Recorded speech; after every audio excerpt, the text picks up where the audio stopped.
Hello guys, welcome back to my YouTube channel. So आज का दिन काफ़ी इम्पोर्टेंट है।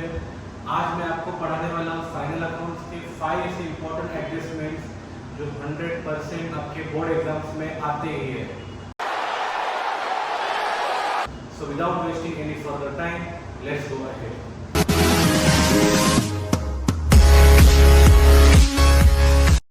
पहला एडजस्टमेंट में जो करवाने वाला हूँ आपके पास है वो है आपका क्लोजिंग स्टॉक। क्लोजिंग स्टॉक में होता क्या है? क्लोजिंग स्टॉक में आपको दो अमाउंट दिए होते हैं।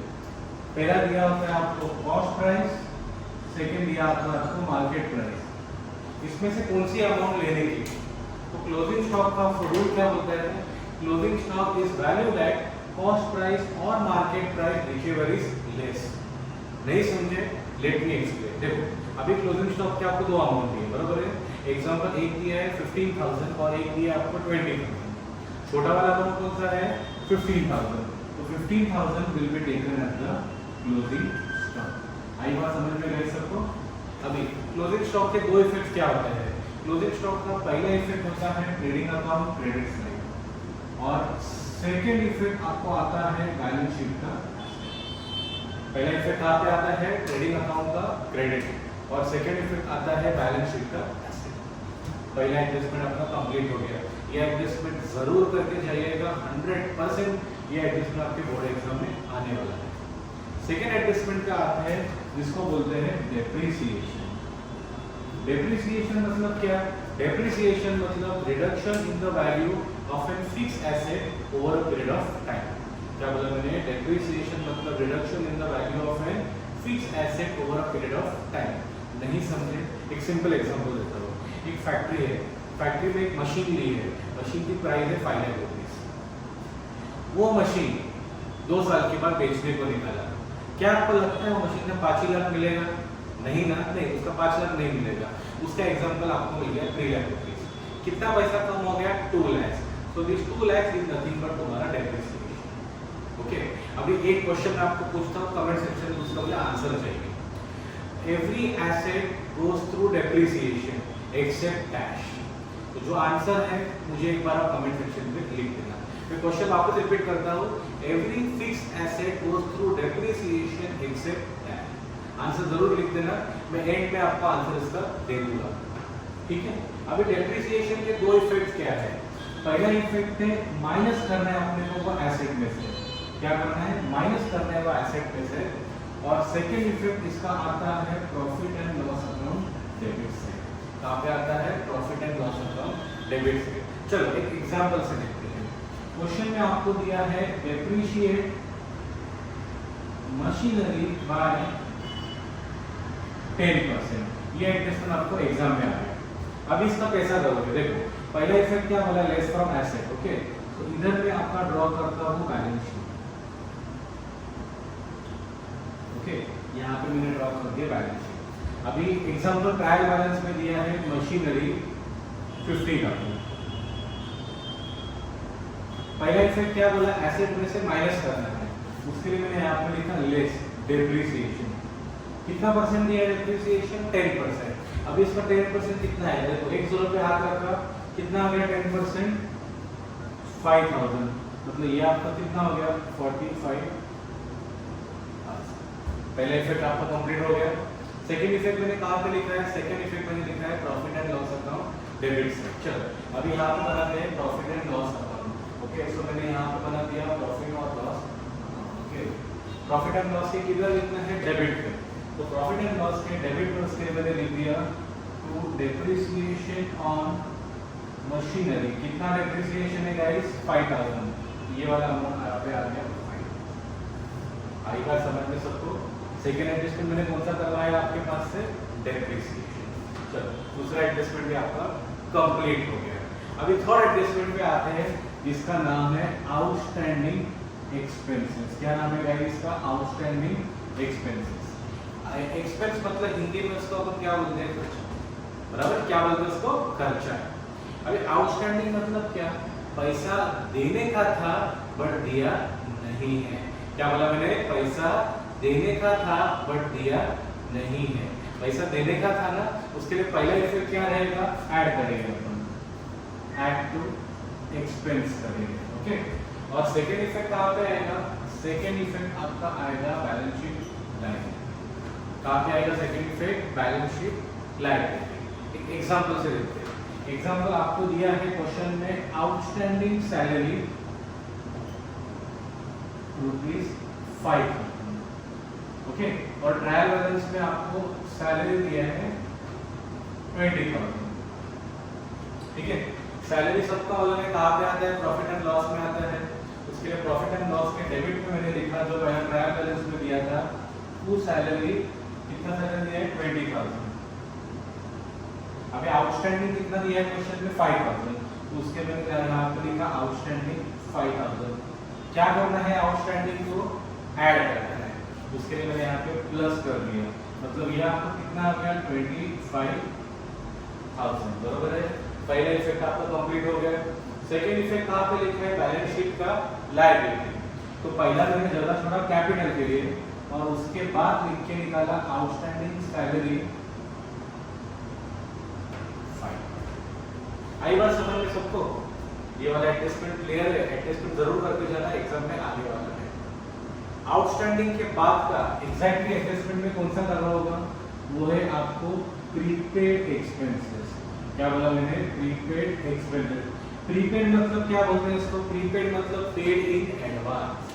क्या बोला मैंने, paid in advance, okay. Prepaid का बेस्ट एग्जांपल आपका मोबाइल रिचार्ज है, पहला आप पे करते हो देन यू यूज। उसके लिए मैंने क्या बोला, पहला एडवांस में पे करोगे देन यू यूज। प्रीपेड में क्या होता है, आउटस्टैंडिंग का एग्जैक्टली उल्टा करना होता है। क्या बोला मैंने, प्रीपेड में क्या करना है, आउटस्टैंडिंग का एग्जैक्टली उल्टा करना है, ओके। तो आउटस्टैंडिंग में पहले मैंने क्या किया था, ऐड, तो प्रीपेड में आपको क्या करोगे, माइनस, इसलिए मैंने यहाँ पे लिखा माइनस। आउटस्टैंडिंग में आपने कहाँ पे लिखा था, लायबिलिटी, प्रीपेड में आपको कहाँ पे लिखोगे, बैलेंस शीट का asset. Is that clear everyone? अभी एक एग्जांपल लिखता हूँ। अभी क्वेश्चन में दिया है प्रीपेड इंश्योरेंस दिया है 1,000, और ट्रायल बैलेंस में आपको इंश्योरेंस दिया है, मान के चलते हैं 10,000। कैसा करेंगे, इंश्योरेंस मतलब प्रॉफिट एंड लॉस डेबिट, उसके लिए प्रॉफिट एंड लॉस डेबिट में आ गया, मैंने लिख के निकाला टू इंश्योरेंस, कितना अमाउंट है इंश्योरेंस का, 10,000, ओके। पहला इफेक्ट क्या बोलते हैं, माइनस करना एक्सपेंस में से, उसके लिए यहाँ से मैं क्या करूंगा, माइनस करूंगा। आई विल राइट प्रीपेड, कितना अमाउंट है प्रीपेड का, 1,000, बराबर है, तो मैंने यहाँ से 1,000 माइनस कर दिया, मतलब कितना बचा, 9,000। पहला वाला इफेक्ट कंप्लीट हो गया। सेकेंड इफेक्ट कहाँ पे बोलता है, बैलेंस शीट का एसेट। बैलेंस शीट के एसेट पे जाके इधर मैं लिखता हूँ प्रीपेड इंश्योरेंस, कितना प्रीपेड है, 1,000, तो वाला अमाउंट आउटर वाले पे आ जाएगा 1,000। Is it clear everyone? Total अभी तक मैंने 4 एडजस्टमेंट करवाए, पहला closing stock, second depreciation, third outstanding and fourth मैंने करवाया आपके पास से प्रीपेड एक्सपेंसेस। चारों एडजस्टमेंट पे कुछ डाउट रहेगा तो जरूर कमेंट में लिख देना। और एक चीज, आपको ये चैनल जो बनाया है मैंने, ये चैनल आपका चैनल है, तो आपको कैसे वीडियोस चाहिए ये भी जरूर कमेंट सेक्शन पे लिखिएगा, वो हिसाब से मैं आपका चैनल या सॉरी मैं आपका वीडियो बनाया करूँगा, ओके। और चैनल पे जरूर नए रहेंगे तो जरूर जाके चैनल पे सब्सक्राइब करना एंड बेल आइकन प्रेस करना, ओके। चारों एडजस्टमेंट क्लियर है। पांचवें एडजस्टमेंट पे आते हैं, इसको क्या बोलते हैं, डेटर्स। ये एडजस्टमेंट पे गाइस बराबर ध्यान दीजिएगा। उसके बाद है फर्दर बैड डेट्स, उसके बाद है new RDD and old RDD. क्या बोला मैंने, bad debtors, further bad debts, new RDD and old RDD. अभी ध्यान दीजिए, डेटर्स का अमाउंट आपको हमेशा मिलेगा ट्रायल बैलेंस में। Further bad debts and new RDD both are given in the adjustment. पहचान देगा कैसा, further bad debts is always given in rupees and new RDD is always given in percentage. Example पे लेने वाला आपको और clear करवाने के लिए। एंड ओल्ड आरडीडी ये भी आपको ट्रायल बैलेंस के क्रेडिट ट्रायल बैलेंस पे मिलता है, और इसका अमाउंट हमेशा होता है क्रेडिट साइड। दो नाम है इसके, एक तो नाम होगा रिजर्व फॉर डाउटफुल डेट्स, या इसका नाम होता है रिजर्व फॉर बैड डेट्स। ये दो नाम इसके होते हैं। ओके, चलो एग्जांपल लेके देखते हैं। इस क्वेश्चन में दिया है write off 1000 as bad debt, ऐसा एडजस्टमेंट आया एंड बाद में बोला है and maintain 5% RDD on debtors. Debtors का अमाउंट में लिखता हूँ, डेटर्स कहाँ मिलेगा, डेटर्स मिलता है ट्रायल बैलेंस में। एग्जांपल डेटर्स दिया है आपको 20,000। ओल्ड RDD कहाँ मिलता है, ओल्ड RDD ट्रायल बैलेंस का क्रेडिट। ये एग्जांपल देके चलते हैं, ये आपको दिया है एग्जांपल 1500। चलो एडजस्टमेंट सॉल्व करके निकलते हैं। अब ये एडजस्टमेंट सॉल्व करने के लिए पर्टिकुलर फार्मूला है। ये फार्मूला मैं आपको पढ़ाने वाला हूँ। लेक्चर होने के बाद ये फार्मूला पीस ऑफ पेपर पे लिख के निकालो और घर पे आप लोग जहाँ स्टडी करते हो वहाँ पे पहले नाम दो मेरा प्रथमेश सर और नीचे फार्मूला लिखो। गाइस एक हफ्ता रोज फार्मूला देखो, ऑटोमेटिकली ये एडजस्टमेंट आपका कंप्लीट हो जाएगा। इसमें और एक बार मैं ऐड करना चाहता हूँ कि पूरा एडजस्टमेंट आपको नहीं आएगा एग्जाम में भी, पर इसका एक आधा पार्ट आने का एडजस्टमेंट का 100% चांस है, पर आपने तो पूरा एडजस्टमेंट सीखना पड़ेगा। Is it clear everyone? चलो पहला इफेक्ट मैंने कहाँ पे लिखा है, पहला इफेक्ट आपका आता है बैलेंस शीट के एसेट पे। बैलेंस शीट के एसेट पे अब इसका फॉर्मेट क्या हो देख लीजिए। पहला आप लोग लिखते हो डेटर्स। क्या लिखते हो पहला आप लोग, डेटर्स। इसमें से आप लोग पहला लेस करते हो फर्दर बैड डेट्स। ध्यान से गाइस देखिएगा, उसके बाद करोगे टोटल और उसके बाद लेस करते हो न्यू RDD। क्या फॉर्मेट है, पहला आप लोग लिख के निकालते हो डेटर्स, उसमें से लेस करते हो फर्दर बैड डेट्स, उसके बाद होता है टोटल और टोटल से आप लेस करते हो न्यू RDD। चलो अभी अमाउंट सीखते हैं। डेटर्स का अमाउंट कितना दिया आपने को, डेटर्स का अमाउंट एग्जांपल दिया है 20,000, तो मैंने यहाँ पे लिख के निकाला 20,000। फर्दर बैड डेट देखो मैंने क्या बोला था आपको, further bad debts and new RDD both are in the adjustment। पहचानने जैसा further bad debts is given in rupees and new RDD is given in percentage. अब ये एडजस्टमेंट देखो ना, 1000 क्या रहेगा, 1000 आपका रहेगा फर्दर बैड डेट्स एंड ये 5% क्या रहेगा, ये आपका रहेगा न्यू RDD, बराबर है। ओके, तो मैंने माइनस किया आपका 1000, कितना बचेगा 19,000। लेस कर रहे हैं न्यू RDD, कितना परसेंट दिया है 5%। बच्चे क्या करते हैं, इस पे निकालते 5%, इस पे नहीं निकालना, इस पे निकालना है 5%। तो इसका 5% कितना है बस 950। पहला पूरा पार्ट कंप्लीट हो गया। सेकेंड इफेक्ट कहाँ पे आते हैं, P&L डेबिट में।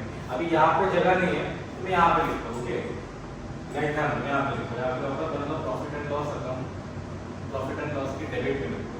फॉर्मेट क्या देखो, P&L डेबिट में पहला लिखते हैं टू बैड डेट्स, बाद में ऐड करते हैं फर्दर बैड डेट्स, बाद में ऐड करते हैं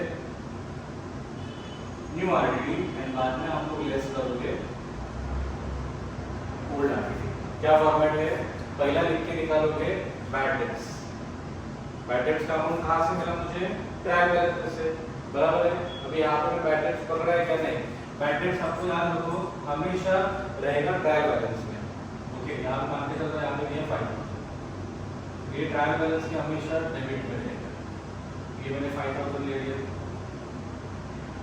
ऐड करूंगा further bad dates. Further bad debt already यहाँ पे अमाउंट है 1000, वो मैंने यहाँ पे ऐड किया 1000। न्यू RDD कॉपी पेस्ट करना है कंपल्सरी, यहाँ पे अपन कैलकुलेट करते हैं, तो यहाँ से मैंने कॉपी पेस्ट किया कितना 950। और ओल्ड RDD कितना मिलेगा, ओल्ड RDD क्वेश्चन में दिया है 1500। तो ये माइनस, तो ये आपका फॉर्मेट है। डोंट वरी, मुझे पता है ये एडजस्टमेंट बैड डेट्स वाला एडजस्टमेंट एक ही बार करके बहुत बार आता नहीं है, पर आप अगर चाहते हो कि मैं इसके और एडजस्टमेंट्स दूं, प्रॉपर सम बता के पढ़ाऊं, तो जरूर वो भी कमेंट सेक्शन में लिख दिए, उसका मैं अलग से वीडियो बना के आपको पार्ट पढ़ा दूंगा। और ऐसा पढ़ा होगा ना कि वापस आपको कभी देखने का जरूरत भी नहीं पड़ेगा। ठीक है, टोटल मैंने 5 एडजस्टमेंट आप लोग के पास से आज करवाए हैं। पांचों एडजस्टमेंट्स में अगर कुछ डाउट है, कुछ क्वेरी है, जरूर कमेंट सेक्शन में लिख देना। वापस चैनल पे नए हैं तो जरूर सब्सक्राइब करो एंड कुछ डाउट्स है तो जरूर मुझे पूछिएगा। ओके, आई होप आप लोग को सबको ये पांचों एडजस्टमेंट समझ में आए हैं। Thank you everyone, meet you soon.